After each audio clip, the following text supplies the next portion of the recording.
আজকে আমাদের কাতারি মোড়ে একটা মানে প্রকাণ্ড একটা পাকুর বৃক্ষ একদম গাছটা উপরে পড়ে যায় এবং গোটা রাস্তাটা বন্ধ হয়ে যায়, যান চলাচল থেকে সমস্ত বন্ধ হয়ে যায়। পরে আমরা কুচবিহার পৌরসভা ডিজাস্টার ম্যানেজমেন্ট প্রশাসনের সর্বস্তরের লোকরা এখানে এসেছেন এবং রাস্তা আমরা মোটামুটি করতে পেরেছি এবং ক্ষয়ক্ষতি সেরকম কিছু হয়নি।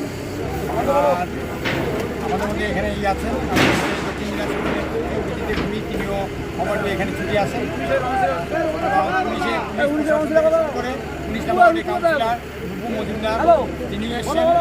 আমরা সবাই মিলে কুচবিহার পৌরসভা পুলিশ থেকে আরম্ভ করে ডিজাস্টার আরম্ভ করে সমস্ত স্তরে সিভিল ডিফেন্স সকলে মিলে আমরা এই রাস্তা মানে জঞ্জালমুক্ত পরিষ্কার করার কাজ করছি। আপাতত প্রায় শেষ পর্যায়ে বড় ধরনের কোনো ঘটনা ঘটেনি, কোনো প্রাণহানি বা কোনো ক্ষয়ক্ষতি হয়নি।